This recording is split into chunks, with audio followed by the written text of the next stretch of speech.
I am Mudit Anand. I am presently working as a senior professor SNT at IRITEM Lucknow. So today we are going to have a session on automatic train protection. So generally, in our conventional trains, everything is being controlled by the loco pilot. Driver is controlling everything. So there are possibilities. There is a good chance of him doing some errors while controlling the train and all, which sometimes leads to accidents also. There is a possibility of crossing the signal. Good afternoon, everyone. Today we have Shri Madhup Shrivastava. He's Director Kavach at RDSO Lucknow. He is the man who is into the technology. He is the man who is basically improving the technology of Kavach and is looking after the implementation and rollover of Kavach over entire Indian Railways. So rather than wasting more of the time, I simply hand over the session to Shri Madhup Shrivastava. Carry on. Thank you, sir. Thank you for giving me the opportunity to interact with so many people regarding Kavach. मेरा एक छोटा सा presentation है. I will share that presentation so that we can start further.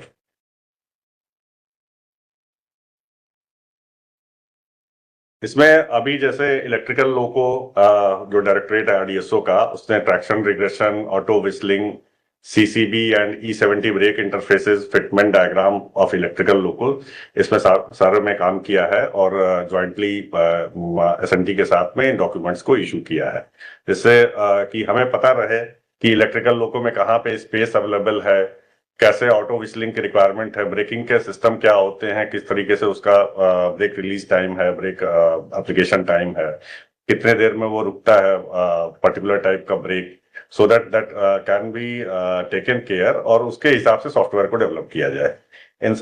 All the electrical locos have been covered by the electrical loco directorate of RDSO.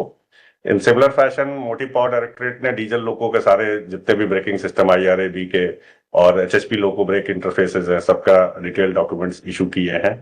साथ में traction regression, auto whistling जो diesel लोको में है, उसको fitment diagram का already काम चल रहा है उसका. तो ये सब मोटी पावर डायरेक्टरेट जो मैकेनिकल रिलेटेड है, सारे वहां से इशू हुए हैं. सिमिलर फैशन में PS एंड EMU डायरेक्टरेट और कैरेज डायरेक्टरेट ने भी 3 phase conventional locos, 3 phase EMUs में और जो आपका वंदे भारत के ब्रेकिंग पैरामीटर्स हैं उसको फाइनलाइज किया है. ट्रैक मशीन और ट्रैक डायरेक्टरेट जो कि मेनली इंजीनियरिंग रिलेटेड है, तो ट्रैक प्लेसमेंट कैसे फिट करना है ट्रैक को, वो सारे रिस्पॉन्सिबिलिटी ट्रैक डायरेक्टरेट ने लिया था इंजीनियरिंग डिपार्टमेंट के, और उस तरीके से इशू हुआ है. इसी तरीके से जो टावर्स लगे हैं कवच में, वो सारे के डिजाइन BNS डायरेक्टरेट का जो स्ट्रक्चर यूनिट है उसने इशू किया है. बेस्ड ऑन दियर डिजाइंस हर जगह में ये जितने भी स्टेशन पे टावर्स लग रहे हैं उसी के अकॉर्डिंग लग रहे हैं. और जो ऑपरेशनल मोड्स है वो सारे ट्रैफिक डिपार्टमेंट ने डिसाइड किए कि हाँ ये किस मोड में क्या होगा, कैसी रिक्वायरमेंट रहती है, स्टेशन पे क्या रिक्वायरमेंट रहती है, जिससे कि मैक्सिमम अवेलेबिलिटी हम प्रोवाइड कर सकें.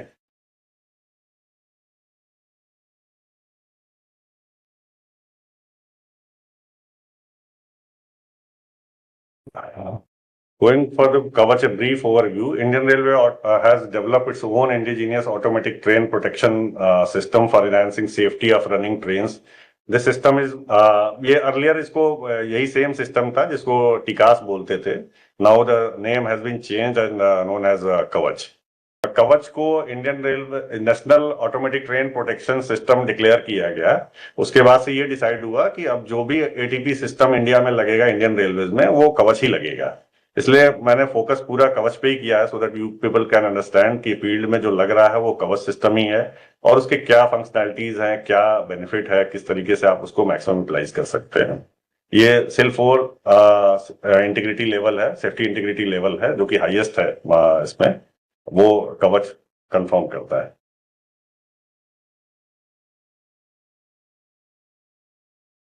ये एट प्रेजेंट कहाँ पे कौन से ATP सिस्टम यूज हो रहे हैं उसके बारे में यहाँ पे एक इस पिक्चर से आप देख के समझ पाएंगे. जैसे पॉजिटिव ट्रेन कंट्रोल आपको US में यूज हो रहा है, automatic locomotive signalling of continuous operation ALSN Russia में यूज हो रहा है, ETCS use in Europe, Chinese train control system CTCS use हो रहा है चाइना में, और कवच जिसको टिकास भी बोलते हैं वो इंडिया में यूज कर रहे हैं। आप इसको देख के समझ सकते हैं नेक्स्ट स्लाइड को कि नॉर्मली जो डेवलपमेंट का टाइम लग रहा है, जैसे ETCS के डेवलपमेंट का टाइम 19 ईयर्स लगे, PTC को डेवलप करने में अराउंड 31 ईयर्स लगे, और CTCS को डेवलप करने में 21 साल लगे हैं, और स्टिल अभी भी बहुत से इम्प्रूवमेंटल चीजें उसमें ऑलरेडी चल रही हैं। तो जो कोई भी ऑटोमेटिक ट्रेन प्रोटेक्शन सिस्टम या इस टाइप के सिस्टम जो बनते हैं, वो ऐसा नहीं है कि रातों रात कोई चीज बन जाती है। इसमें काफी ज्यादा रिग्रेसिव एनालिसिस की रिक्वायरमेंट पड़ती है और डिजाइनिंग की रिक्वायरमेंट पड़ती है। तो ये आप देख सकते हैं कि वर्ल्ड वाइड जो टाइमिंग लगी है 19 साल, 31 साल, 21 साल, इस तरह की टाइमिंग लगी हुई है। इन सिमिलर फैशन हमने जो अभी शुरू किया कवच का डेवलपमेंट, इनिशियल कंसेप्ट हमारा 2013-14 के आसपास आया था। उसके बाद में एक ब्रीफ हिस्ट्री जो 2017 से 25 का एक मैंने बनाया हुआ है, उसमें आप देख सकते हैं कि नवंबर 2015 में पहली बार इक्विपमेंट इंस्टॉल हुआ था। फिर धीरे धीरे एक एक स्टेप्स आगे बढ़े हम लोग, और फरवरी 2016 में सिंगल पैसेंजर ट्रायल हुआ उसका, कुछ उसके रिजल्ट्स आए, और उसके बाद वो फिर 7 ट्रेनों में दिसंबर 2016 में 7 ट्रेनों में इसको स्टार्ट किया गया। फिर बीच में कुछ इश्यूज आ गए तो उसको स्टॉप किया गया, फिर से अगस्त 2017 में रिज्यूम हुआ। तो फिर जो ये कवच का डेवलपमेंट हुआ है वो देयर आर 3 के साथ में मिलकर डेवलप हुआ। वो मेधा, कवच, मेधा, कर्नेक्स और HBL 3 फॉर्म्स हैं, उनके साथ मिलकर डेवलपमेंट हुआ। तो तीनों के ट्रायल्स भी साथ साथ चलने लगे। फिर धीरे धीरे लोगों के मतलब वेंडर्स के अप्रूवल होने शुरू हुए। मार्च 2018 से ये चीजें शुरू हुई। पहले 110 kmph तक में ट्रायल हुए। फिर आप देखेंगे जुलाई 2021 में जाके पहली बार 160 kmph का ट्रायल, ऑटो सेक्शन का ट्रायल और अप्रूवल हुआ उसका। फिर उसके बाद में कुछ एक कमेटी बैठी और उसमें ये डिसाइड हुआ कि there are some features which are missing in the existing Kavach 3.2 version, जिसकी अभी रेलवे में रिक्वायरमेंट है। और ये जो भी चीजें कलेक्ट हुई based on the trials collect हुए, कुछ इंफॉर्मेशन रही कि कुछ रिक्वायरमेंट और बढ़ गई समय के हिसाब से, तो उसके हिसाब से इस कवच का स्पेसिफिकेशन रिवीजन हुआ, और फिर से नया रिवीजन स्टार्ट हुआ सितंबर 2021 में। और पहला FRS हमने मई 2022 में FRS इशू किया था वर्जन 4 का, और सितंबर 2023 में इसका SRS इशू किया, और फाइनली जुलाई 2024 में जाके वर्जन 4.0 अप्रूव्ड हुआ। और उसके बाद से वेंडर अप्रूवल का प्रोसेस शुरू हुआ, जिसमें मई 2025 में SBL का अप्रूवल हुआ। फिर मेधा का वर्जन 4.0 से जुलाई 2025 में हुआ, और कर्नेक्स का अक्टूबर 2025 में हुआ। मीनवाइल इनिशियल ये प्रोग्राम था कि इसको दिल्ली, हावड़ा, दिल्ली, मुंबई सेक्शन में लगाना है, तो पैरेलली 3.2 चूंकि ऑलरेडी अप्रूव था, तो उससे पैरेलल इंस्टॉलेशन का भी काम शुरू हो गया, so that we can expedite the work, कि जब तक अप्रूवल हो रहा है वर्जन 4.0 का, उसमें काफी कुछ चीजें हम कवर कर सकेंगे। तो ये इसमें जो रेलवे बोर्ड की मीटिंग हुई थी 8 जून 2018 को, उसमें कुछ रिक्वायरमेंट्स ऐड किए गए। Temporary speed restriction, interfacing with EI and CTC, LTE पे वर्क हुआ। इसके अलावा जो फील्ड के एक्सपीरियंस थे उनको लेके फिर वर्जन 4.0 का वर्क शुरू हुआ था।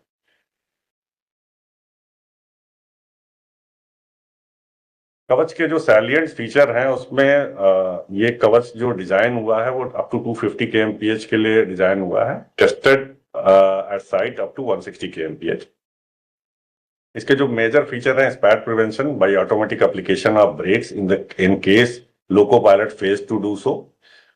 लोको पायलट को अपने लाइन साइड सिग्नल को फॉलो करना है। इन केस वो नहीं फॉलो कर पा रहा है तो Kavach will work as a fall back arrangement, so that the train can stop immediately without knowing कि हाँ ड्राइवर की क्या कंडीशन है।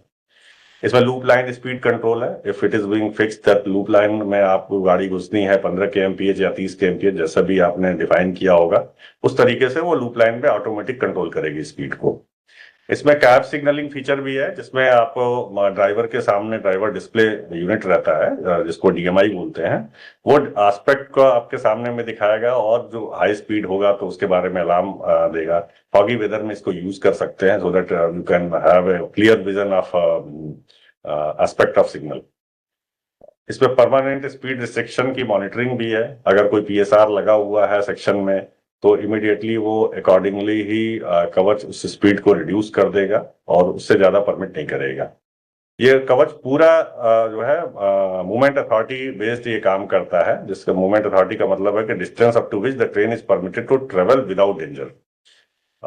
यहाँ तक आपको कोई प्रॉब्लम नहीं है, आप वहां इजिली कवच के थ्रू ट्रेन मूव कर सकती है। इसमें मेजर फीचर है head on collision prevention, rear end collision prevention, generation of manual and automatic SOS at different conditions, protection of roll back and roll away, train length calculation, जिससे आपको पता रहेगा कि आपके टोटल ट्रेन कोई parting हो रही है तो आपको पता चल जाएगा कि हाँ ये ट्रेन लेंथ का कैलकुलेशन डिफरेंट स्टेशन पे होता है, उससे ये पता चलेगा सडनली कोई कम हो रहा है तो पीपल कैन नो कि हाँ देयर इज सम इशू। तो supervision of train during shunting movement, shunting करते समय में भी ट्रेन का मॉनिटरिंग रहती है, शंट मोड में है, दो it is little bit relaxed क्योंकि बहुत से मूवमेंट होते हैं बिकॉज ऑफ ऑपरेटिंग इश्यूज कि आप बहुत ज्यादा उसमें फीचर्स नहीं डाल सकते हैं, तो इस वजह से शंटिंग मूवमेंट में बहुत ज्यादा ब्रेकिंग और इस तरह की फीचर्स नहीं है। जस्ट टू मॉनिटर कि हाँ वो क्या हो रहा है, इसके लिए शंटिंग मोड रहता है। उसके साथ में शंट मोड में एक्टिव रहने से जो दूसरी ट्रेनें हैं उससे दूसरी ट्रेनों को इस पर्टिकुलर ट्रेन से प्रोटेक्शन पूरा रहेगा। Auto whistling before level crossing gates, कि अगर लेवल क्रॉसिंग गेट के पास में पहुंच रहा है तो अगर ड्राइवर ने हॉर्न नहीं बजाया है तो ऑटोमेटिकली ये विस्लिंग करता है। और साथ में ही कवच का ये फीचर है कि ये not only relay based interlocking, आपके ईआई के साथ में इलेक्ट्रॉनिक इंटरलॉकिंग जो मैक्सिमम प्लेसेस पे हो रहे हैं उसके साथ डायरेक्ट इंटरफेस भी करने में सक्षम है। तो जहां पे रिले बेस्ड इंटरलॉकिंग है वहां रिले बेस्ड इंटरलॉकिंग से इसको इंटीग्रेट कर सकते हैं, और अगर ईआई है तो ईआई और कवच का डायरेक्ट इंटरफेस भी कर सकते हैं, जो कि एक अप्रूवल अभी अंडर प्रोसेस चल रहा है। यहाँ आप देख सकते हैं बेसिक कैसे ये कवच काम करता है। You can see that this is the track circuit.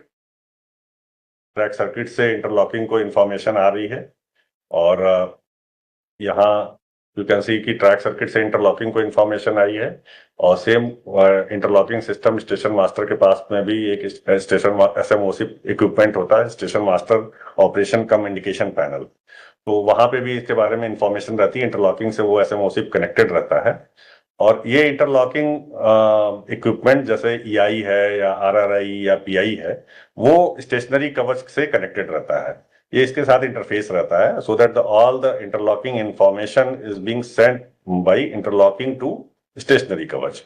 तो जो सिग्नल और ट्रैक के स्टेटस की रिक्वायरमेंट रहती है स्टेशनरी कवच को, वो स्टेशनरी कवच यहाँ से लेता है इंफॉर्मेशन। और कोई भी स्टेशन मास्टर अगर किसी कंडीशन में देखता है कि यहाँ कोई प्रॉब्लम है तो स्टेशन मास्टर के पास में जो इक्विपमेंट रहता है उससे वो एसओएस बटन दबाता है, वो इमीडिएटली स्टेशनरी कवच को आता है और वहां से कम्युनिकेशन होता है।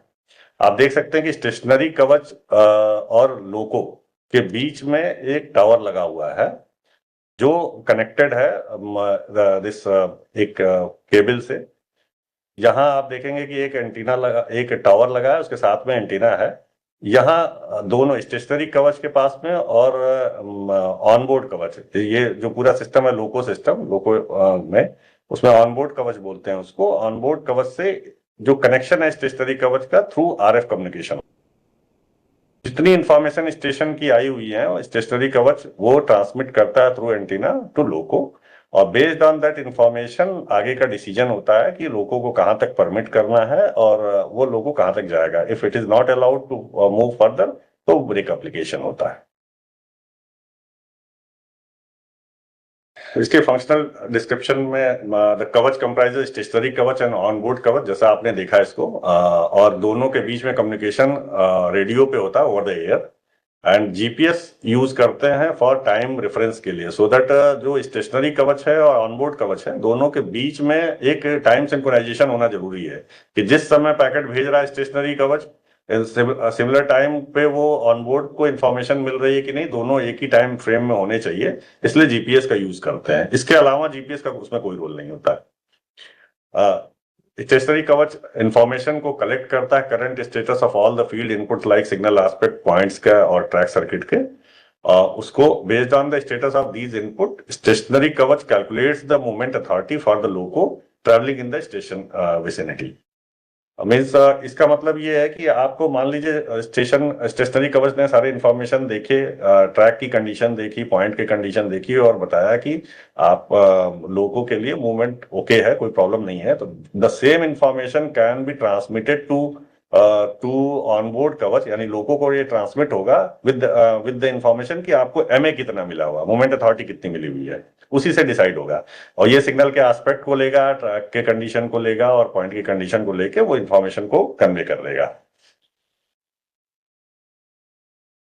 ऑनबोर्ड कवच उस information reads the location programmed in the RFID tags which are mounted over the track and establish its direction of movement, nominal या रिवर्स, जो भी डायरेक्शन रहता है वो आरएफआईडी टैग्स जो ट्रैक पे लगे रहेंगे उससे ऑनबोर्ड कवच इंफॉर्मेशन लेगा कि वो अभी कहाँ पे है लोकेशन में, और फिर जो डेटा रिसीव कर रहा है स्टेशनरी कवच से उसके हिसाब से वो ट्रेवल करेगा, जहां तक उसको अलाउ किया गया वहां तक वो ट्रेवल कर सकता है। And then onboard kavach frames the information containing its operating mode, absolute position, last RFID tag, movement direction, track identification number as a single communication packet and send to the stationary कवच। फिर जो भी information कवच से आई है उसको वो process करेगा, साथ में ट्रैक की इंफॉर्मेशन जो टैग से इसको मिली है उसको ये इस पे बेसिकली जो मैं बताना चाह रहा हूँ कि कैसे कम्युनिकेशन होता है, कैसे इंफॉर्मेशन फ्लो होता है कवच में। एक तो कवच जैसे स्टेशनरी कवच से ऑनबोर्ड कवच होगा, उन दोनों के बीच में कम्युनिकेशन ओवर द एयर होता है यूएचएफ फ्रीक्वेंसी पे एक काम।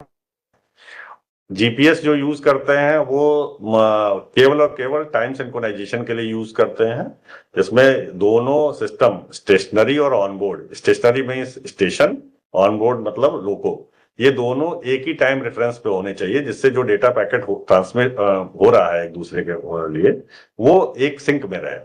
तीसरा है जो स्टेशनरी कवच इंफॉर्मेशन जो फील्ड की इनपुट होती है, जस्ट लाइक ऐसे आप समझिए कि जो इलेक्ट्रॉनिक इंटरलॉकिंग में या पीआई में इंफॉर्मेशन सिग्नल एस्पेक्ट पॉइंट और ट्रैक सर्किट को लेके उसका प्रोसेसिंग होने के बाद वो फाइनली सिग्नल को देता है कि whether it is red, yellow और ग्रीन।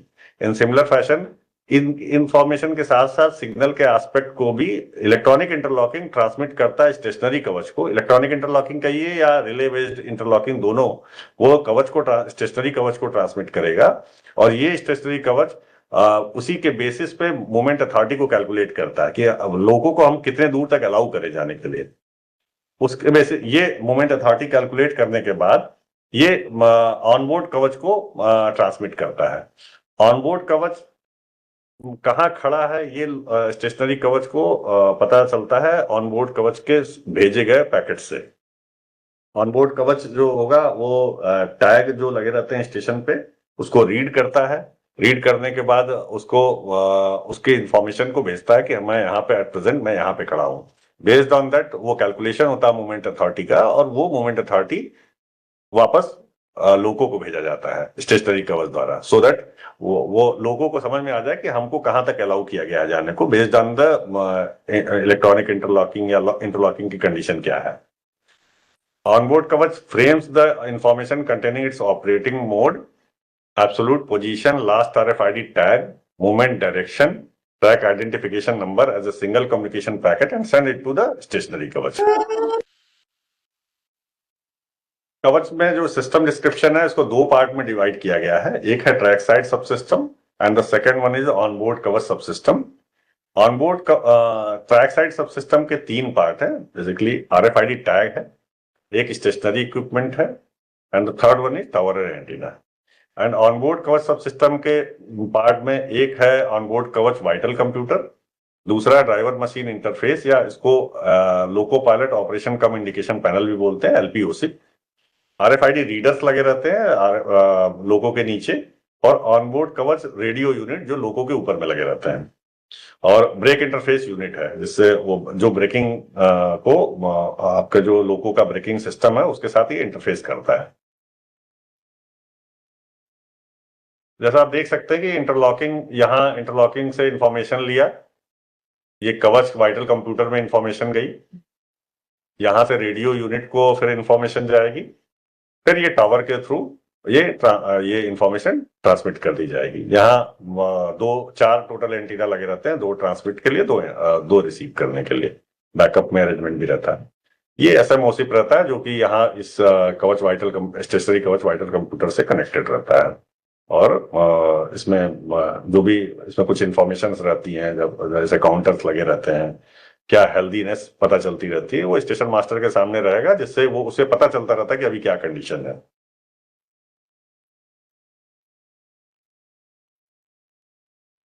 और ट्रैक साइड सब सिस्टम में ये बेसिकली ये कंप्यूटर बेस्ड एक सिस्टम है, generates messages to be send to train on basis of information receive from interlocking input on the basis of information exchange with the onboard Kavach.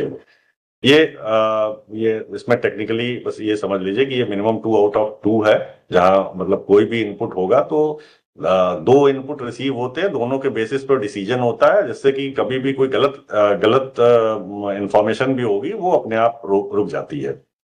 ये signalling input जो fail safe manner में interface करता है इसको, और सभी type के signalling system में से ये इसको सुटेबल है।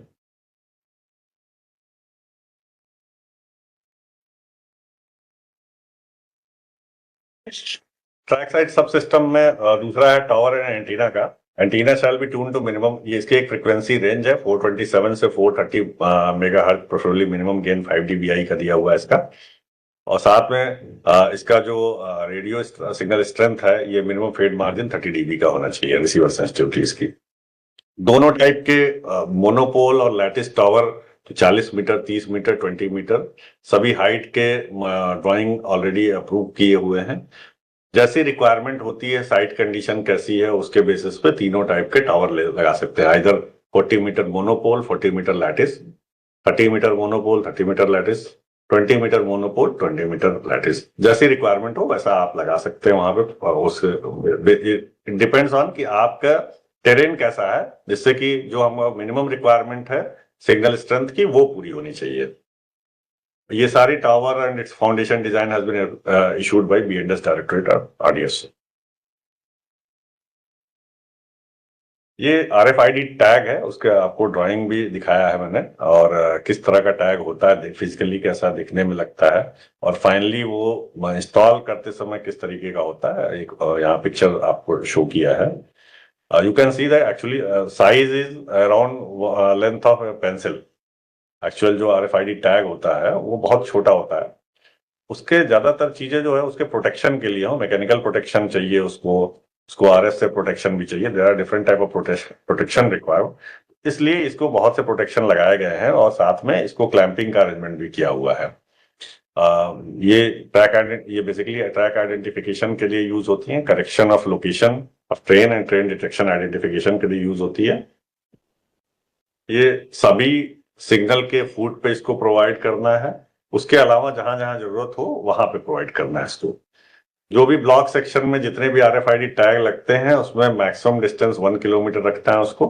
उससे ज्यादा दूर का दो टैग के बीच में डिस्टेंस नहीं रख सकते। और RFID टैग्स सारे जो है IP68 प्रोटेक्टेड होते हैं।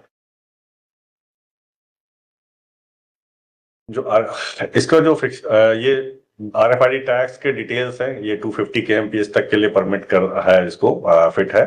जो अभी रेलवे में जो भी फील्ड में ट्रायल हुए हैं वो 160 kmph तक का ट्रायल हुआ है। इसका फ्रीक्वेंसी ऑफ ऑपरेशन 865 से 867 मेगाहर्ट्ज का है।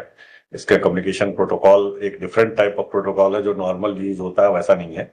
नॉर्मली आप फील्ड में जो आप हर जगह देखते हैं, that is ISO 18006C। This is the special type of RFID tag which is not being used commonly. तो आपको कई बार बहुत से RFID टैग्स, ये भी एक क्वेश्चन आता है कि बहुत टाइप के RFID टैग्स आज के डेट में लग रहे हैं फील्ड में, तो वो ये टैग बाकियों से अलग है, इसका कम्युनिकेशन प्रोटोकॉल बाकी से अलग है।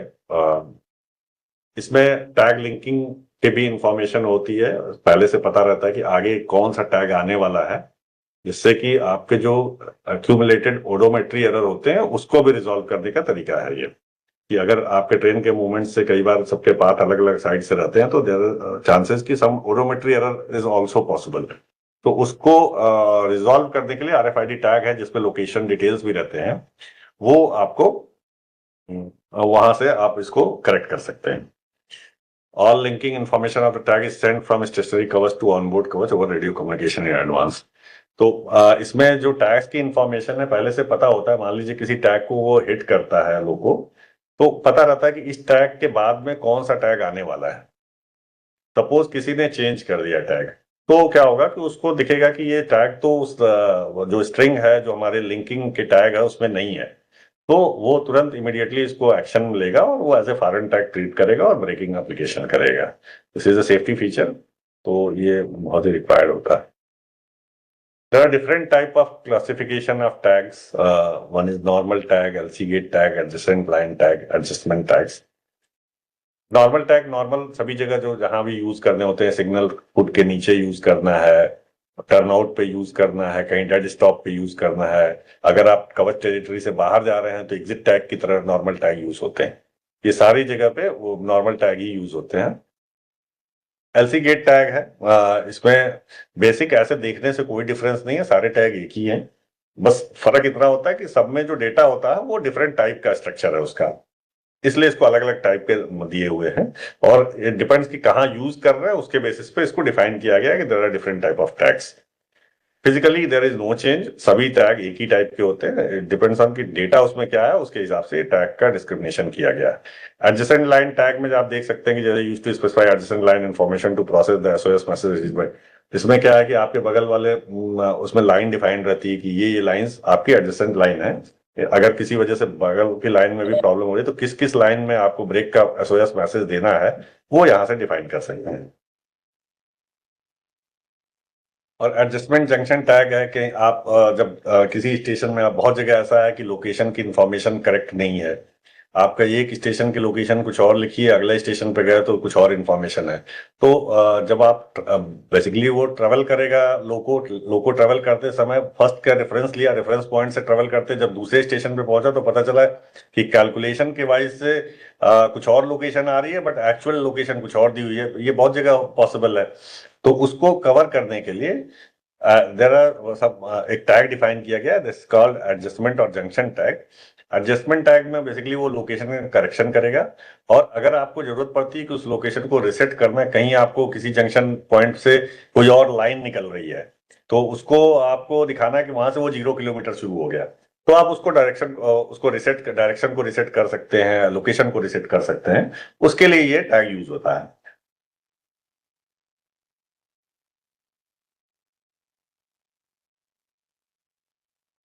ये जो अभी बात किया था कि स्टेशन मास्टर ऑपरेशन कम इंडिकेशन पैनल, जो एसएमओसिप होता है, एसएमओसिप में क्या क्या चीजें रहती हैं आप देख सकते हैं कि इसमें एसएम की होती है, एसओएस का बटन रहता है, हेल्थ ओके का मैसेज आता है। अगर सब कुछ एसएमएस सब कुछ कवच में ठीक है तो वो हेल्थ ओके चलता रहेगा, otherwise there is any problem in Kavach तो वो हेल्थ फेल का मैसेज आएगा। यहाँ पे आपको यहाँ पे बटन स्विचेस दिए हुए हैं, बटन दिए हुए हैं कि आपको अगर कोई एसओएस जनरेट करना है तो किस तरीके से जनरेट करेंगे, उसका इंफॉर्मेशन दिया हुआ है कि एसओएस देना है और कॉमन बटन प्रेस करना है, फिर कैंसिल करने के लिए एक कैंसिल बटन भी दिया हुआ है। टीएसआर फीचर भी अभी अंडर डेवलपमेंट है, बिकॉज चूंकि रोल आउट का अभी बहुत चल रहा था कि जल्दी रोल आउट करना है, तो अभी दो it is available in feature is available in कवच, बट उसकी टेस्टिंग प्रॉपरली नहीं हुई है क्योंकि इसमें टीएसआर में बहुत सी इंफॉर्मेशन चाहिए। हर जितने भी टीआरडी के मास्ट हैं उसका लोकेशन की इंफॉर्मेशन चाहिए, तो इस वजह से ये आपका टीएसआर, बट ये एसएमओसिप में पहले से ये फीचर दिया हुआ है, जल्दी इसको भी रोल आउट करेंगे तो फिर अपने आप ये इनेबल हो जाएगा।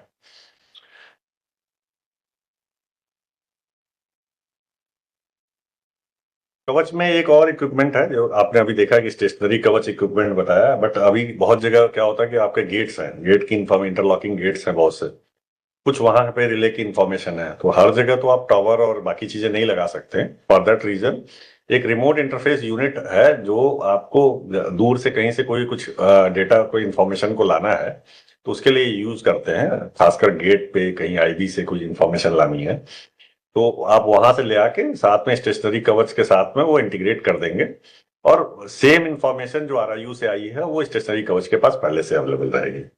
ये नॉर्मली गेट पे यूज करते हैं। इसके लिए सेपरेट टावर की जरूरत नहीं होती है, ये उसी जो स्टेशनरी कवच का टावर होता है उसी के साथ में इंटीग्रेट हो जाता है।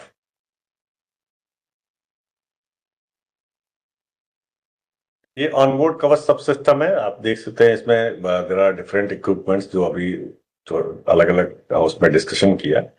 आप देख सकते हैं कि इसका जो भी फिटमेंट डायग्राम है वो जैसे इलेक्ट्रिकल लोको है अगर तो इलेक्ट्रिकल लोको डायरेक्टरेट से डिस्कशन होता है क्योंकि वहां पे कौन से इक्विपमेंट रखे हुए हैं, वहां स्पेस की रिक्वायरमेंट है, तो एक जनरल ड्राइंग इशू होती है। बिकॉज कई बार शेड्स में भी ऐसा हुआ है कि लोग अपना कोई इक्विपमेंट रख दिए हैं, तो एक जनरल ड्राइंग इशू होती है, उसके बेसिस पे वो फिटमेंट के लिए जो भी वेंडर रहता है वो जाता है और उसके लिए जो भी शेड रहता है शेड के साथ में कोऑर्डिनेट करके ये इंस्टॉलेशन ऑन बोर्ड का होता है। तो मान लीजिए वहां कोई ऐसा इक्विपमेंट पहले से रखा है तो वहां पे डिस्कस करके इधर उधर शिफ्ट भी कर सकते हैं, और एकदम सेक्टोसेंट नहीं है। बट ओवरऑल गाइडलाइन एक दी हुई है कि कहाँ पे आपको एलपीओसिप लगाना है, कहाँ पे आरएफआईडी एंटीना लगाना है, कहाँ आपके लोगो कवच को रखना है, बीआईयू कहाँ रहेगा, ऊपर में जितने रेडियो मॉडेम एंटीनास को प्रोवाइड करने हैं वहां उसके लिए भी प्रोविजन सारे दिए हुए हैं। ये एलपीओसिप और ड्राइवर मशीन इंटरफेस जो ड्राइवर को सामने से दिखेगा उसमें ये शो किया है कि आपके पास में क्या क्या इंफॉर्मेशन रहती हैं। तो यू कैन सी कि यहाँ जैसे आप देख रहे हैं एक डायल दिया हुआ है, इस डायल में आपको एक स्पीड दिया है, लोकेशन जो अभी लोकेशन की बात कर रहे हैं वो लोकेशन यहाँ पे मैं एक साइड से शुरू करता हूँ। This is the loco ID, loco ID यहाँ दिखाएगा। टारगेट टाइप में बेसिकली आपका जो पास में कोई भी ऐसा हो रहा ऐसे कोई टारगेट आ रहा है जैसे कि पॉइंट है, पॉइंट आ रहा है, पॉइंट रिवर्स में है या नॉर्मल में है, तो उसको टारगेट की तरह लेता है जो इंपॉर्टेंट टारगेट्स हैं। अगर पॉइंट का डिस्टेंस कितने दूर है वो यहाँ पे मेंशन करेगा। टारगेट टाइप टर्नआउट है। परमिटेड स्पीड यहाँ दिखाएगा कि कितनी परमिटेड स्पीड है, मैक्सिमम परमिटेड स्पीड जैसे आप इसको देख सकते हो कि आप 80 से 88 के अराउंड अभी परमिटेड स्पीड है। करंट स्पीड यहाँ पे शो करता है, साथ में आप एरो से भी देख सकते हैं कि एग्जैक्ट स्पीड क्या है।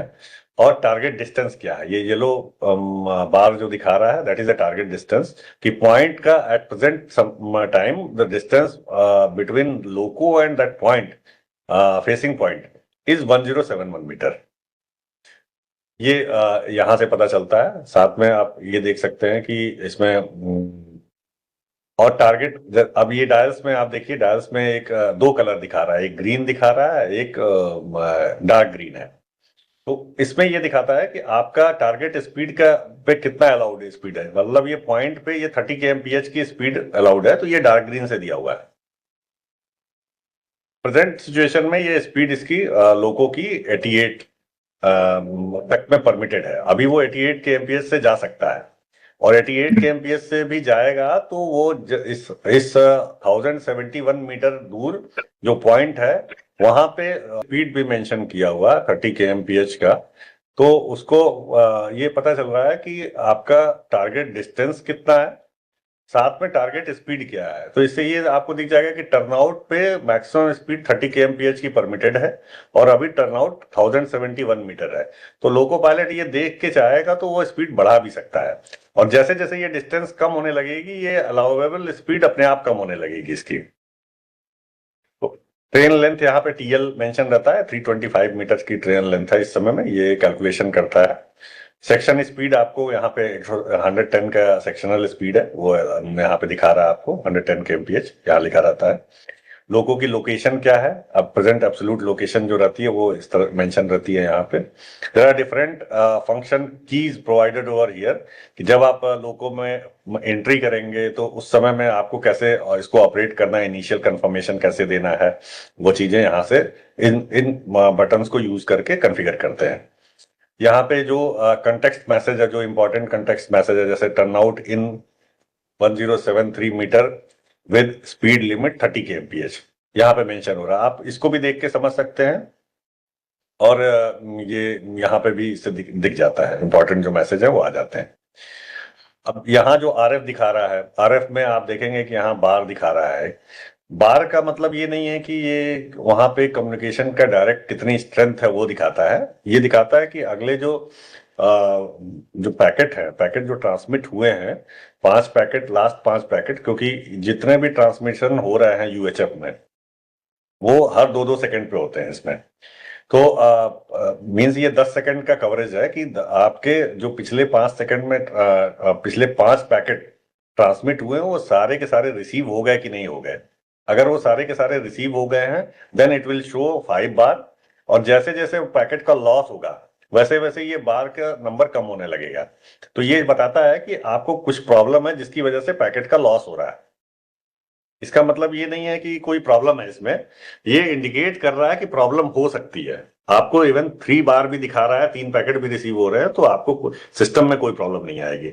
बट ये इनिशियली अगर कम आ रहे हैं तो इसका मतलब है कि आने वाले दिनों में भी, या हो सकता है कोई सडनली कोई ऐसा इशू है वहां पे, वेदर की कंडीशन है या कुछ ऐसा आरएफ का इशू क्रिएट हुआ है जिसकी वजह से सिग्नल पैकेट्स लॉस हुए हैं। लेकिन अगर कंटिन्यूअसली आप देख रहे हैं कि इस पर्टिकुलर एरिया में यहाँ पे आरएफ का लॉस हो रहा है तो इमीडिएटली कंसर्न पर्सन को इन्फॉर्म करना चाहिए, so that they can see कि हाँ एग्जैक्टली क्या प्रॉब्लम हो रही है और वो उसको रेक्टिफाई कर ले। क्योंकि एक लेवल से नीचे जाने के बाद फिर पैकेट का लॉस शुरू हो जाएगा और फिर वो मोड चेंज होने लगता है। तो आप या इसके बाद आप देखिए यहाँ पे, जैसे यहाँ ट्रैक का जो ट्रैक आईडी, सारे जो टैग लगे रहते हैं सभी की एक एक आईडी फिक्स होती है। वो यहाँ पे टीआईडी के जो भी क्रॉस करेगा उसका नंबर यहाँ आ जाता है कि कौन सा ट्रैक आईडी अभी उसने एक्शन उसको एक्सेस किया है। नेक्स्ट आरएफआईडी का क्या डिस्टेंस है वो भी दिखा देता है। और ये आप देखेंगे यहाँ पे एक 3 ग्रीन लाइंस दिखी हुई हैं, दैट शोज कि टैग का इंडिकेशन क्या है। जब भी टैग अगर ये प्रॉपरली रीड किया और इंफॉर्मेशन को प्रॉपर उसने फेच कर लिया तो ये ग्रीन दिखाएगा। जैसे ही अगर कोई टैग इसने इंफॉर्मेशन को नहीं रीड किया तो ये रेड हो जाएगा और वो मिसिंग टैग में आता है। नॉर्मली जो टैग लगते हैं वो डुप्लीकेशन में लगते हैं, तो इसमें कभी आपका एक टैग मिस हो जाता है तो उससे कोई प्रॉब्लम नहीं होती। तो ये टैग का इंडिकेशन से पता चलता है कि कोई टैग मिस हुआ है कि नहीं। यहाँ पे साथ में एनएमएस में लॉगिंग भी होती है इसकी, तो वहां से भी एनएमएस से भी देख लेते हैं कि यहाँ पे आपका कोई टैग मिसिंग है कि नहीं। साथ ये जरा डिफरेंट टाइप ऑफ मोड्स, जैसे अभी ये फुल सुपरविजन मोड में चल रहा है तो यहाँ मोड का नेम भी आता है और साथ में मोड के सिंबल्स हैं, डिफरेंट मोड्स के सिंबल्स हैं। सिंबल देख के भी आप समझ सकते हैं कि किस मोड में है। अब ये सिग्नल एस्पेक्ट आपको यहाँ सामने दिखता है, जैसे अभी आप देख सकते हैं कि ये येलो एस्पेक्ट में दिखा रहा है with route indicator. Route indicator बता रहा है कि देर इज आगे कोई पॉइंट जोन है जिसमें लूप लाइन में आपको गाड़ी जानी है। तो वो और साथ में कितने दूर पे है, एट प्रेजेंट लोको से क्या डिस्टेंस है इसकी, वो आपको यहाँ पे मेंशन करता है। 930 जैसे अभी दिखा रहा है कि अभी आपका होम सिग्नल है, ये लूप लाइन में जाना है तो होम सिग्नल 932 मीटर डिस्टेंस पे है, उसका एस्पेक्ट येलो है। और रूट इंडिकेटर से ये बता रहा है कि आपको लूप लाइन में गाड़ी लेके जानी है। तो ये सारी इंफॉर्मेशन ये डीएमआई में डिस्प्ले होती है ड्राइवर के सामने। अब इसको एक कैसे सिलेक्शन ट्रेन कॉन्फ़िगरेशन कैसे डीएमआई में कॉन्फ़िगर करते हैं उसको एक डिस्प्ले किया, because there are different type of trains available in Indian railways. तो कैसे, क्योंकि उसमें सबके ब्रेकिंग सिस्टम अलग हैं, सबका लोड अलग है, सारी चीजें अलग अलग हैं, तो वो इनिशियली उसी बेसिस पे सेलेक्ट करेगा, ब्रेकिंग प्रोफाइल भी उसी हिसाब से आएगी जिससे सही जगह पे ट्रेन जाके रुके। तो इनिशियल जैसे आप जब एंट्री करेंगे तो वो ट्रेन टाइप सिलेक्शन के लिए बोलता है। उसमें there are different type of selection, light engine है, goods freight train, goods train है, पैसेंजर ट्रेन आईसीएफ के साथ में है या एलएचबी के साथ है, ईएमयू है, ट्रेन सेट है, पार्सल है, किस टाइप की ट्रेन है, एक मेजर डिस्ट्रीब्यूशन किया हुआ है, उसी से सिलेक्शन होगा। और सिलेक्शन के बाद में फिर वो, मान लीजिए आप लाइट इंजन सेलेक्ट करते हैं तो लाइट इंजन है कि मल्टी है, ये इसको सिलेक्शन का ऑप्शन रहेगा। फिर मान लीजिए आपने पैसेंजर ट्रेन आईसीएफ सेलेक्ट किया, तो वो जैसे ही आईसीएफ सेलेक्ट करेंगे उसके बाद में आपको ये विंडो ओपन होगा और इसमें बताएगा कि आपको उसमें पैसेंजर कोच में एंट्री करना होगा कि कितना पैसेंजर कोच आपको उसमें है पैसेंजर कोच, तो मान लीजिए आपने 15 एंटर किया, तो लेंथ आईसीएफ के लेंथ के बेसिस पे ये कैलकुलेटेड लेंथ आ जाएगी 225 मीटर। अब 225 मीटर आ गई, हो सकता है कि किसी वजह से कुछ और ये सही है गलत है। ये कैलकुलेशन जब आप ट्रेन लेंथ मेजरमेंट, जब ट्रेन मूवमेंट होगा तो ट्रेन लेंथ मेजरमेंट करेगा और उसके बेसिस पे if there is any correction more than 25 metre तो इसको करेक्ट कर लेगा, अदरवाइज वो 25 मीटर से कम है तो वो एज इट इज ही रहने देता है। इसमें आपको ब्रेकिंग एफिशिएंसी डालना होता है, मतलब आपको 85 से 100% कितना है उस हिसाब से। सिमिलर फैशन में आपको गुड्स फ्रेट ट्रेन सिलेक्शन होता है, इसको सेलेक्ट करेंगे और different type of goods freight train है, तो देर आर डिफरेंट टाइप, तो ये पॉसिबल नहीं है कि सारी चीजों को एक साथ यहाँ पे डाला जा सके। तो इसमें फिर वैगन डायरेक्टरेट से काफी डिस्कशन हुआ, डिस्कशन के बाद में ये डिसाइड हुआ कि there are 7 type of groups जिसमें आप सेलेक्ट करेंगे तो ऑलमोस्ट ब्रेकिंग का एक आपको उसमें आपको एक ब्रेकिंग का कॉमन पैरामीटर्स मिलेंगे। तो इस तरीके से इसको रखा हुआ है। इसमें भी सेम है, वही गुड्स फ्रेट वैगन आपने डाला, ये एम्प्टी लोडेड है, बेस्ड ऑन दैट कैलकुलेट करेगा, वो कैलकुलेटेड वेट आप बताएगा, ब्रेकिंग एफिशिएंसी उसका डालेगा। ये एक ऑनबोर्ड कवच में किस तरीके से लगा, उसका ये ऑनबोर्ड कवच है, उसका बीआईयू यहाँ मेंशन किया हुआ है, ये एसपीएल में का है। यहाँ इनिशियल जो इंस्टॉलेशन हुए थे उसका यहाँ पे दिया हुआ है पिक्चर। ये आरएफ एंटीना जो वंदे भारत के ऊपर लगे हुए हैं, 4 एंटीना लगे हुए हैं, 2 ट्रांस 2 रिसीव, उसका है, ये आपको यहाँ मेंशन किया है ट्रेन सेट के ऊपर।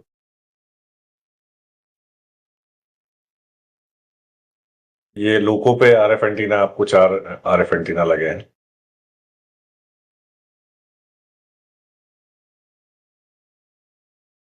ये आरएफआईडी रीडर आप देख सकते हैं कि ये आरएफआईडी रीडर, उसके लोगो के नीचे में एक फिक्सिंग क्लैंप लगा होता है, उसका एक फ्रेम होता है और यहाँ रीडर फिक्स किया जाता है। Each onboard coverage unit shall have 2 RFID antenna for getting the information from RFID tags fitted on the track side in hot standby manner. दोनों से information collect होती है। Suitable to be fitted underneath locomotive body and shall be rugged enough to withstand vibrations. Loco unit shall calculate the location of the train between 2 RFID tags dynamically based on the distance traveled from last RFID tag. And loco unit shall act as per the information received from even one RFID tag. However, in such case, it shall log the missing RFID tag and transmit the same to NMS. तो इसमें basic वही है कि जब मान लीजिए किसी station में एंटर कर रहा है लोको, तो लोको सबसे पहले टैग को रीड करेगा, उसको पता चल जाएगा कि पर्टिकुलर स्टेशन में हम अब एंटर कर रहे हैं, तो सेम इंफॉर्मेशन ये कन्वे करेगा। वो different frequency, F not frequency, एक अलग फ्रिक्वेंसी रहती है।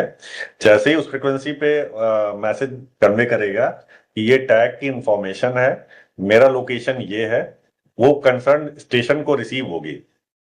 उसको जैसे ही वो स्टेशन रिसीव करेगा, तुरंत उसका एक्नॉलेजमेंट भेजता है वो स्टेशन के, हाँ आपका पैकेट हमको मिल गया है और हम आपको बाकी इंफॉर्मेशन भेज रहे हैं। तो उसके नेक्स्ट पैकेट में ही ये उसको जो स्टेशन भेजेगा उसको लोको एक्सेस अथॉरिटी पैकेट बोलते हैं। वो एक्सेस करने के बाद उसको अथॉरिटी दे दिया कि हाँ now you can enter in the territory. और उसके बाद में वो जो इंफॉर्मेशन इंटरलॉकिंग की है, सारी इंटरलॉकिंग इंफॉर्मेशन कितना एमए होना चाहिए, वो इमीडिएटली वो इंफॉर्मेशन इसको लोगों को भेज देगा। लोगों को भेजते ही लोगों को पता चल गया कि आगे वाला सिग्नल की क्या क्या एस्पेक्ट है, आगे आपको कितने दूर तक अलाउ कर रहे हैं जाने के लिए, ये सारी इंफॉर्मेशन लोगों को मिल जाएगी। जो आपको इनिशियली डीएमआई में दिखाया था उस तरह की इंफॉर्मेशन तुरंत लोगों के पास में अवेलेबल हो जाएगी। तो उसके बेसिस पे फिर कवच अपना डिसीजन ले सकता है कि whether the brake is required to be applied, और या फिर ऐसे ट्रेन का मूवमेंट सीधे हो सकता है, कोई प्रॉब्लम नहीं है। कि जो अलाउबल स्पीड है उससे नीचे में ट्रेन की स्पीड है तो कवच कोई इंटरवीन नहीं करेगा, कवच अपने आप बैकएंड में काम करता रहेगा।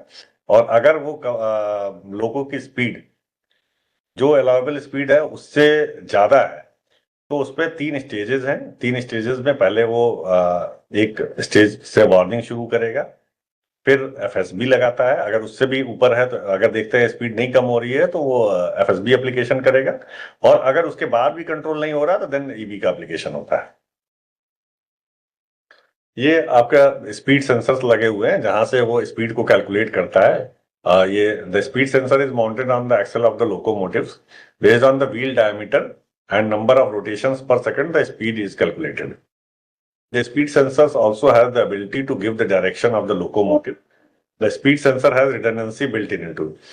मीन्स इसमें खुद भी ये एक स्पीड सेंसर में डबल सेंसर रहते हैं जो पीजी में, और साथ में दो पीजी लगते हैं और दोनों अलग अलग एक्सल पे लगाए जाते हैं सो दैट रिडंडेंसी सफिशिएंट रहे, क्योंकि अगर ये फेल होता है तो इमीडिएटली सिस्टम फेलियर मोड में जाता है।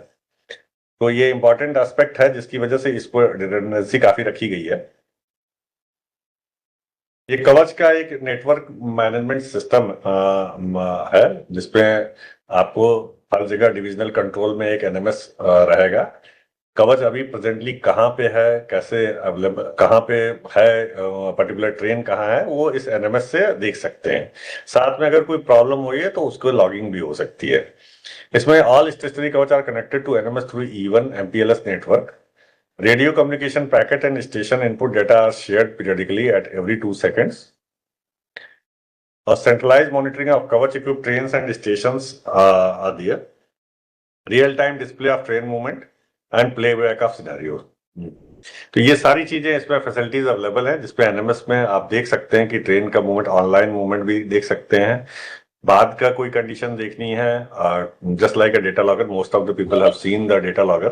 तो डेटा लॉगर की तरह इसमें भी फैसिलिटीज हैं जो भी साथ में इसमें बहुत सी चीजें कवर की गई हैं कि एंटीना की क्या कंडीशन है, कोई अगर ट्रांसमिटिंग पावर अगर डिस्टर्ब हो गया है तो वो भी लॉग होता रहता है।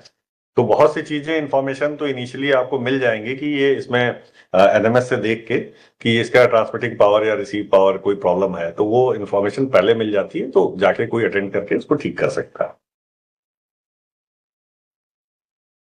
ये इसमें एनएमएस के डिफरेंट फीचर्स हैं। Generation of exception reports on board Kavach unit wise है, स्टेशनरी कवच यूनिट वाइज निकाल सकते हैं आप। Prompt through NMS for missing one of two RFID tags of same set, वो भी है। और साथ में एनएमएस कोई मिसिंग दोनों आरएफआईडी टैग मिस हो रहे हैं वो भी निकल जाता है। साथ में अगर कोई आपका कम्युनिकेशन पैकेट की मिसिंग हो रही है ओवरऑल बिलो ए सेट लेवल, मान लीजिए 20% सेट की है of moving train communication mandatory zone, वो भी आपको इन्फॉर्मेशन मिल जाएगा। एसएमएस अगर दोनों टैग मिसिंग है, फुल सुपरविजन मोड में आरएफआईडी टैग मिस हो रहे हैं तो उसका एसएमएस अलर्ट भी मिलता है। SMS alert for any brake application command by Kavach loco forcing train to bring to dead stop in full supervision mode. और साथ में अगर कोई स्पैड हो रहा है उसका एसएमएस अलर्ट का भी फीचर दिया हुआ है। और अगर कोई मोड ट्रांजिशन हो रहा है तो उसमें भी आपका एसएमएस अलर्ट की पॉसिबिलिटी है। अभी जो वेंडर का स्टेटस है, अभी टोटल 16 वेंडर ऑलरेडी आपके इसमें कवच के लिए रजिस्टर्ड हो चुके हैं। इसमें 3 फर्म हैं जो ऑलरेडी अप्रूव हो चुकी हैं वर्जन 4.0 के। बाकी अभी 2 फर्म ऑलरेडी फील्ड ट्रायल के लिए चल रही हैं। साउथ सेंट्रल रेलवे में इसका फील्ड ट्रायल चल रहा है, डिजिट्रॉनिक्स और क्यूएफटीएल का। और साथ में other firms Areca, Progota and BEL, Bharat Electronics Limited, इन्होंने अपना initial prototype sample testing process शुरू कर दिया है। After completion of this prototype testing, successful completion, then ये फील्ड ट्रायल के लिए परमिट किए जाएंगे। और जब फील्ड ट्रायल की कंप्लीशन हो जाएगा, काफी रिगरस फील्ड ट्रायल कंडीशंस हैं उसमें, इनिशियल लेवल पे 5 स्टेशनरी कवच लगा के और उसमें ट्रायल करना है, सारे सिनेरियोज की टेस्टिंग होगी। और सिनेरियोज की टेस्टिंग कंप्लीट होने के बाद उनको परमिशन दी जाती है कि अब आप सप्लाई कर सकते हैं मटेरियल का। और बहुत से अदर भी वेंडर हैं, जो टोटल 16 है उसमें से, और बाकी अभी प्रोटोटाइप सैंपल प्रिपरेशन स्टेज में। Thank you from my side. Like to share some other things जो कि अभी प्रेजेंटेशन में नहीं है। जैसे अभी बहुत से ऐसे इंफॉर्मेशन है जो यहाँ पे डिस्प्ले नहीं किए गए हैं।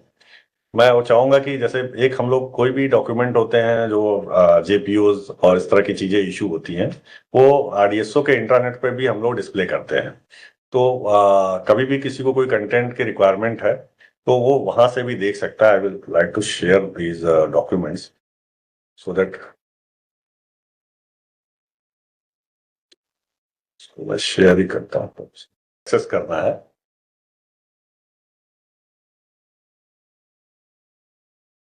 आप आरडीएसओ के इंटरनेट पे जाएंगे RDSO के इंट्रानेट पे आपके वर्टिकल्स में सिग्नल एंड टेलीकम्युनिकेशन है, सिग्नल विंग है।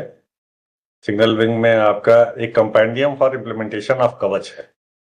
यहाँ पे आपको देखेंगे, आपको बहुत से इवन जो स्टेशनरी कवच का मेंटेनेंस शेड्यूल कैसा होना चाहिए, वो प्री कमिशनिंग चेकलिस्ट डिफरेंट उसकी वो भी अवेलेबल है। साथ में टेक्निकल एडवाइजरी नोट है, ये 2021 का है, ये अपडेट हो रहा है जल्दी। ये नया 10 वर्जन 4 का भी इशू हो जाएगा। इसके अलावा आपको RFID टैग्स को अगर PSC स्लीपर में CC एप्रन में लगाना है तो कैसे लगाना है, कैसे RFID टैग्स की फिक्सिंग करनी है स्लीपर में, ऑपरेशन किस तरह का यूज करना है, इस टाइप की इंफॉर्मेशन, कैसे JPO जो SCR के डिफरेंट JPO, चूंकि SCR में इसके सारे के ट्रायल हुए हैं, इनिशियल ट्रायल, तो सारे ट्रायल्स को SCR में किस तरह से JPO से उसको कवर किया गया। All these JPOs are also mention over here. Different survey कैसे करना है वो सबके डिटेल, नेटवर्क का लाइसेंस कैसे लेना उसके बारे में भी डिटेलिंग दी हुई है। और साथ में ब्रेकिंग कॉन्फ़िगरेशन का किसका किसका ब्रेकिंग कॉन्फ़िगरेशन इशू हो गया है, इसके डिटेल्स भी यहाँ पे मेंशन रहते हैं। ऐसे बहुत से डॉक्यूमेंट्स इसमें पहले से दिए हुए हैं। तो आप, और जैसे फिटमेंट डायग्राम आपको देखना है किसी WAP5, WAP7, WAG9, इसके स्टैंडर्ड लेआउट ड्राइंग मैं दिखा देता हूँ। मेरे पास ये सारे आपको ये सभी PCEEs को इशू हुए हैं, ये सारी ड्राइंग यहाँ पे पहले से मेंशन है। तो इसको इस तरीके से सारे डॉक्यूमेंट्स यहाँ अवेलेबल हैं। लोकोसेट में कैसे इसका इनिशियली जो भी लोकोसेट में फिटमेंट हो रहा है ऑनबोर्ड कवच का, तो उसके लिए एक टेस्ट बेंच भी दिया हुआ है कि वहां पर टेस्ट बेंच में वो ट्रायल पहले करेगा, then only it will come for the for running of this that Kavach equipped loco. इसके अलावा कैसे कम्युनिकेशन मैंडेटरी एरिया डिफाइन करना है, इसके बारे में भी काफी चीजें, काफी डॉक्यूमेंट है। कैसे सैंक्शन देना है वो भी यहाँ पे डिफाइन किया हुआ है। सभी चीजों के डॉक्यूमेंट यहाँ पे इशू किए हुए हैं। और डिफरेंट नेशनल वैल्यूज कितने होंगे, क्या होंगे, इसके भी बारे में डिटेल दिया हुआ है। और प्री कमिश्निंग चेकलिस्ट है। इसके यूजर मैनुअल्स सभी मेक के यूजर मैनुअल्स पे मेंशन है, प्री इंस्टॉलेशन चेकलिस्ट है यहाँ पे। इनको देख के भी आप समझ सकते हैं कि उसके क्या गाइडलाइंस, उसके पर्टिकुलर मेक में कैसे क्या गाइडलाइन दी हुई है। और अभी नॉन सिग्नलिंग कवच की भी बात हो रही है, जगह जगह में नॉन सिग्नलिंग कवच भी लग रहा है, जहां पे स्टेशनरी कवच तो नहीं रहेगा, बट केवल उसमें केवल ऑनबोर्ड कवच रहेगा। और उसको हमको बेसिक फैसिलिटीज की, अगर कोई हेड ऑन कोलिजन प्रिवेंशन होना है या रियर एंड कोलिजन प्रिवेंशन होना है तो उसका प्रोटेक्शन हो सके, कोई SOS फीचर्स अवेलेबल रहे लोको टू लोको, इतने फीचर्स को यूज करने के लिए एक नॉन सिग्नलिंग बेस्ड कवच का भी एक अरेंजमेंट किया हुआ है। सेंट्रल रेलवे इसमें काफी काम कर चुका है ऑलरेडी, उसमें काम चल रहा है उनका। There are different functional test cases, around 2000 functional test cases also available. उसमें सारे लोगों के सारे सिनारियोज तो हम फील्ड में कर नहीं सकते हैं, तो हम लोगों ने काफी फंक्शनल टेस्ट बनाए हैं जिसको हम लोग लैब में उसके सारी टेस्टिंग कर सके। और बेसिक कुछ टेस्ट हमने फील्ड के लिए रखे हुए हैं कि जो फील्ड में ही करना है, वो सारे टेस्ट हमने फील्ड में कर, क्योंकि ये पॉसिबल नहीं है कि आप रनिंग लाइन में बहुत सारे टेस्ट कर सकेंगे। तो इस तरीके के है। और बाकी आपको कैसे आपको कोई सेक्शन कमीशन हो गया है और उसके बाद में उसमें कोई मॉडिफिकेशन हो रहा है, कैसे टेस्ट करना है, वो सब भी यहाँ पे डिफाइन किया हुआ है। इसके अलावा जो RDSO की जो मेन साइट है, आप उस पे आएंगे तो हम यहाँ पे देखेंगे, इसमें सारे जो RDSO के स्पेसिफिकेशन है, जो कवच के स्पेसिफिकेशन है, वो पूरा काफी डिटेलिंग दी हुई है। सारे एनेक्सर्स, FRS, SRS, सारी चीजें एक्सप्लेन की है। इसके अलावा डिफरेंट टेस्ट फॉर्मेट्स कैसे हैं, कैसे क्या करना है, फैट का सर्टिफिकेट कैसा है, कैसे अप्रूवल देना है, all these documents have already been shared on the internet also. ये सारे डॉक्यूमेंट इंटरनेट पे अवेलेबल है, RDSO की मेन इंटरनेट साइट पे, तो वहां से आपको इंफॉर्मेशन मिल सकती है।